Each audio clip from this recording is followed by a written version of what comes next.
Hi Mark, I'm Peggy. My number is 28 and I'm a freshman. Toni Mac, the laws that sex workers really want.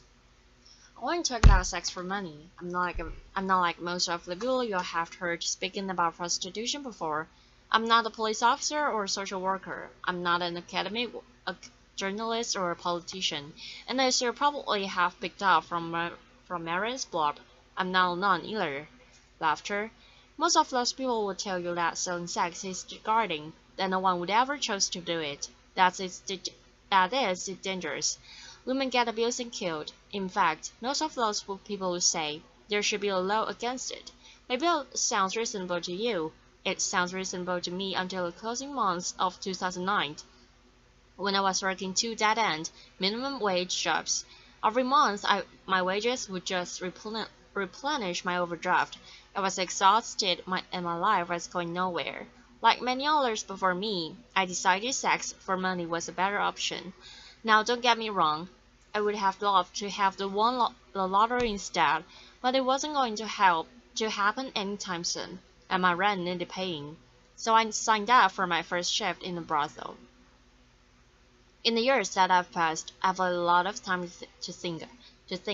I've reconsidered the ideas I once had about prostitution. I've given a lot of thought to consent and the nature of work under capitalism. I've thought about gender inequality and the sexual and reproductive labor of women. I've experienced exploitation and the violence at work. I've thought about what's needed to protect our sex workers from these things. Maybe you've thought about them too. In this talk, I'll take you through the 4 main legal approaches applied to sex work throughout the world, and explain why they don't work. Why prohibiting the sex industry actually exacerbates every harm that sex workers are vulnerable to. Then I'm going to tell you about what we, as sex workers, actually want. The first approach is full criminalization. Half the world, including Russia, South Africa, and most of the US, regulates sex work by criminalizing everyone involved, so that seller, buyer, and third parties. Lawmakers in these countries apparently hope that the fear of getting arrested will deter people from selling sex. But if you're forced to choose between obeying the law and feeding yourself or your money or your family, you're going to do the work anyway and take the risk. Criminalization is a trap. It's hard to get a conventional job when you have a criminal record. Potential employers won't hire you. Assuming you still need money, you'll stay in a more flexible, informal economy. The law forces you to keep selling sex, which is the exact opposite of its intended effect. Being criminalized leaves you exposed to mistreatment by the state itself. In many places, you may be coerced into paying a bribe or even into having sex with a police officer or to avoid arrest. Police and prison guards in Cambodia, for example, have been documented subjecting sex workers to what can only be described as torture: threats at gunpoint, beatings, electric shocks, rape, and denial of food. Another worrying thing: if you're selling sex in places like Kenya, South Africa, or New York, a police officer can arrest you if you're caught carrying condoms, because condoms can legally be used as evidence that you're selling sex. Obviously, this increases HIV risk. Imagine knowing if you're busted carrying condoms, it'll be used against you. It's a pretty strong incentive to live at home, right? Sex workers working in these places are forced to make a tough choice between risking arrest or having risky sex. What would you choose? Would you pack condoms to get to work? How about if you're worried a police officer would rape you when he got you in the van? The second approach to regulating sex work, seen in this country, is partial criminalization, where the buying and selling sex or selling of sex are illegal, but surrounding activities like brothel keeping or soliciting on the street are banned. Laws like this, we have them in the UK and in France, essentially say to sex workers, hey, we don't mind just selling sex, just make sure it's done behind closed doors and all along. And brothel keeping, by the way, is defined as just two or more sex workers are working together. Making that legal means that many of us work alone, which obviously makes us vulnerable to violent offenders. But we are also vulnerable if we choose to break the law by working together. A couple of years ago, a friend of mine was nervous after she was attacked at work, so I said that she could see her clients from my place for a while. During that time, we had another guy turn nasty. I told the guy to leave or I'd call the police, and he looked at the two of us and said, "You girls can't call the cops. You're working together. This place is legal." He was right. He eventually left without getting physically violent, but the knowledge that we were breaking the law empowered that man to threaten us. He felt confident he'd get away with it. The prohibition of street prostitution also causes more harm than it prevents. Firstly, to avoid getting arrested, street workers take risks to avoid detection, and that means working alone or in isolated locations like dark forests where they are vulnerable to attack. If you're caught selling sex outdoors, you pay a fine. How do you pay the fine without going back to the streets? It was the need for money that saw you in the streets in the first place, and so the fines stack up, and you are caught in the vicious cycle of selling sex to pay the fines you got for selling sex. Let me tell you about Mariana Popa, who worked in Redbridge, East London. The street workers on her patch would normally wait for clients in groups for safety in numbers and to warn each other about how to avoid dangerous guys. But during the police crackdown on sex workers and their clients, she was forced to work alone to avoid being arrested. She was stabbed to death in the early hours of October 29, 2013. She had been working later than usual to try to pay off a fine she had received for soliciting. So if criminalizing sex workers hurts them, why not just criminalize the people who buy sex? This is the aim of the third approach I want to talk about, the Swedish or Nordic model of sex work law. The idea behind this law is that selling sex is intrinsically harmful, and so you are. In fact, having sex workers by removing the option, despite growing support for what's often described as the end-demand approach, there's no evidence that works. There's just more prostitution in Sweden as there was before. Why might that be? It's because people selling sex often don't have other options for income. If you need that money, the only effect that a drop in business is going to have is to force you to lower your prices or offer more risky sexual services. If you need to find more clients, you might seek the help of a manager. So you see, rather than putting a stop to what's often described as pimping, a law like this actually gives oxygen to potentially abusive third parties. To keep safe in my work, I try not to take bookings from someone who calls me from a withheld number. If it's a home or a hotel visit, I try to get a full name and details. If I worked under the Swedish model, a client would be too scared to give me that information. I might have no other choice but to accept a booking from a man who is untraceable if he later turns out to be violent. If you need their money, you need to protect your clients from the police. If you work outdoors, that means working alone or in isolated locations, just as if you're criminalized yourself. It might mean getting into cars quicker, less negotiating time means nap decision. Is this guy dangerous or just nervous? Can you afford to take the risk? Can you afford not to? Something I'm often hearing is, prostitution would be fine if we made it legal and regulated it. We call that approach legalization, and it's used by countries like Netherlands, Germany, and Nevada in the US. But it's not a great model for human rights, and in state-controlled prostitution, commercial sex can only happen in certain legally designated areas or venues, and sex workers are made to comply with special restrictions like registration and first health checks. Regulation sounds great on paper, but politicians deliberately make regulation around the sex industry expensive and difficult to comply with. It creates a two-tier system, legal and illegal work. We sometimes call it backdoor criminalization. Rich, well-connected brothel owners can comply with the regulations, but more marginalized people find those hoops impossible to jump through. And even if it's possible in principle, getting a license or paper venue takes time and costs money. It's not going to be an option for someone who's desperate and needs money tonight. They might be a refugee or fleeing for someone who domestic abuse. In this two-tiered system, the most vulnerable people are forced to work illegally, so they're still exposed to all the dangers of criminalization I mentioned earlier.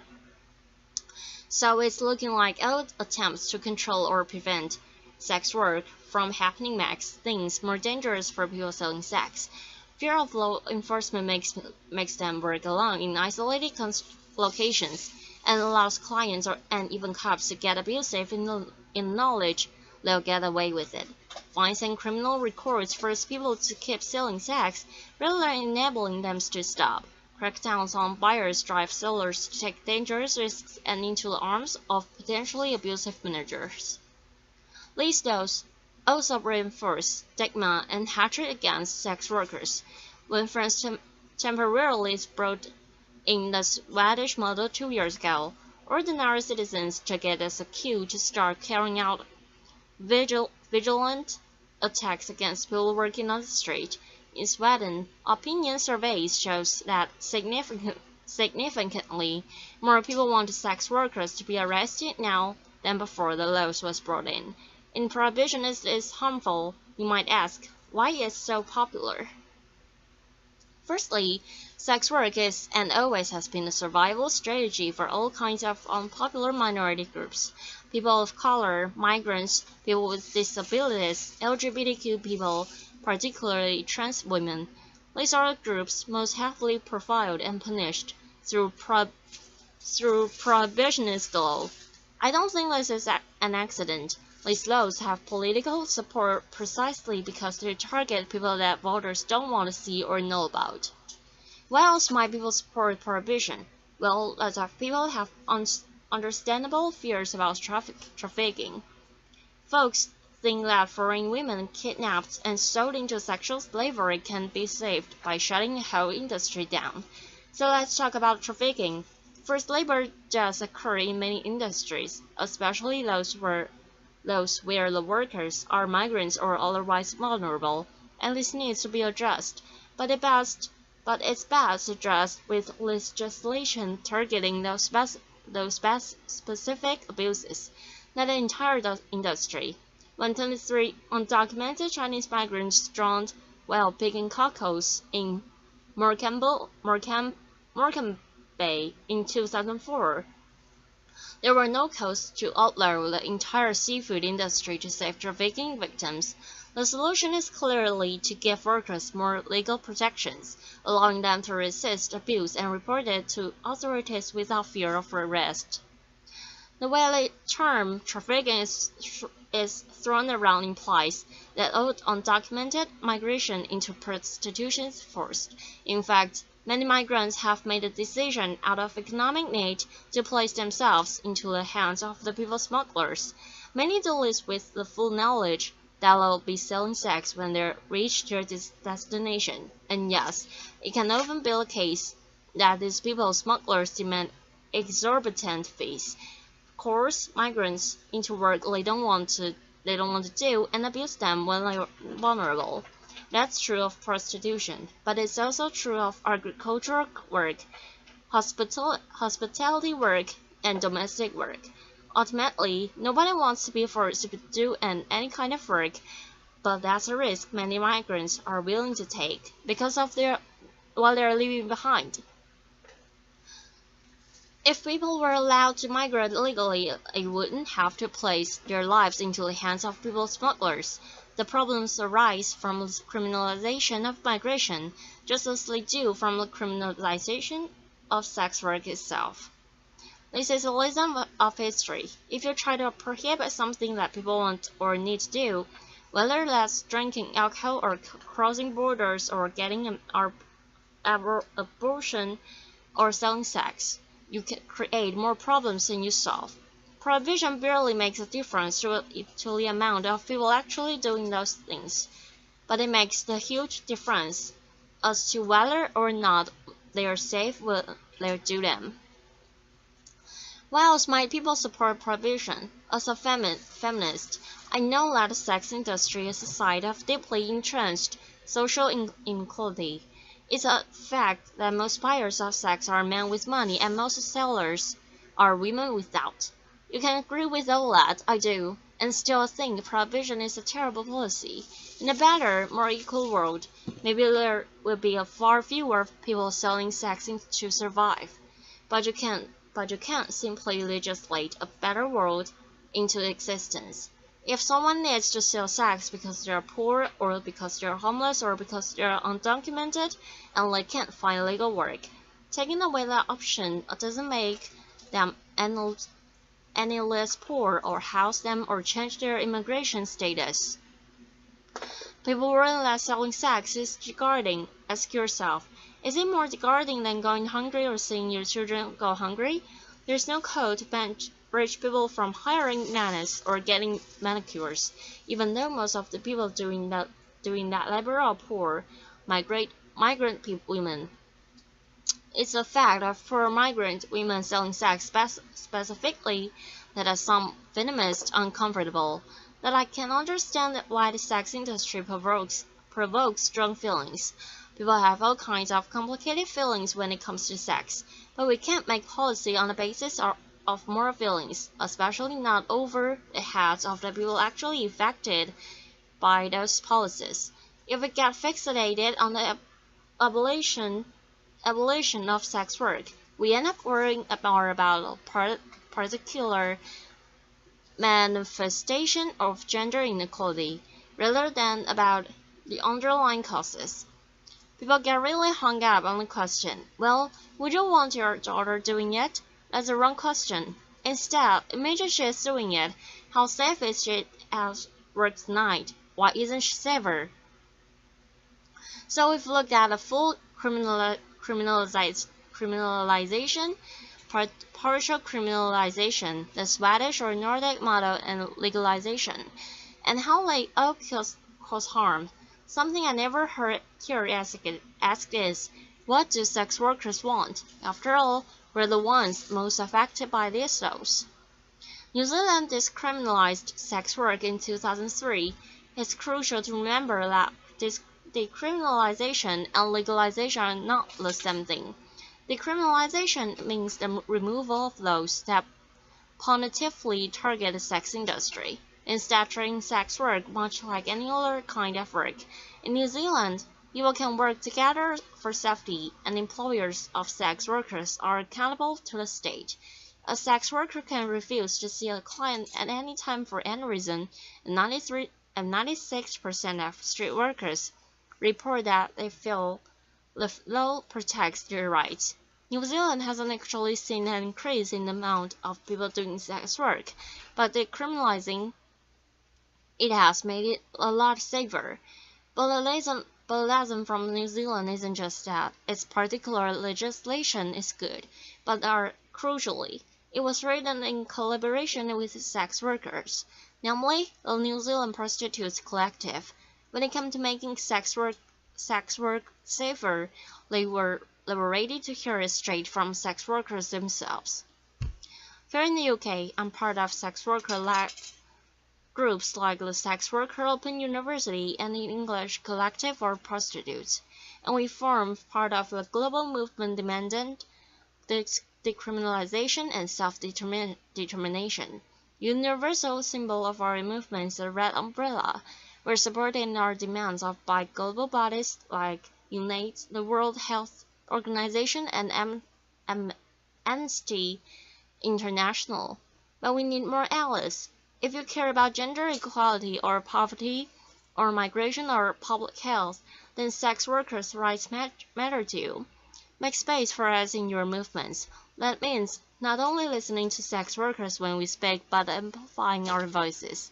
Resist those who silence us, those who say that the prostitute is neither too victimized, too damaged to know what's best for herself, or else too privileged and too removed from real hardship, not representative of the millions of voiceless victims.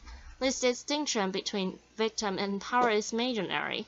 It exists purely to discredit sex workers and make it easy to ignore us. No doubt many of you work up for a living. Well, sex work is work too, just like you. Some of us like our jobs, some of us hate them. Ultimately, most of us have mixed feelings.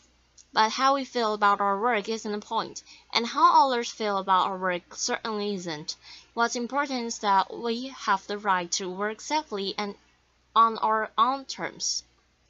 Sex workers are real people. We've had complicated experiences and complicated responses to those experiences, but our demands are not complicated. You can ask expensive escorts in New York City, brothel workers in Cambodia, street workers in South Africa, and every girl on the roster at my old job in Soho, and they'll all tell you the same thing. You can speak to millions of sex workers and countless sex work-led organizations. We want full decriminalization and labor rights as workers. I'm just one sex worker on the stage today, but I'm bringing a message from all over the world. Thank you.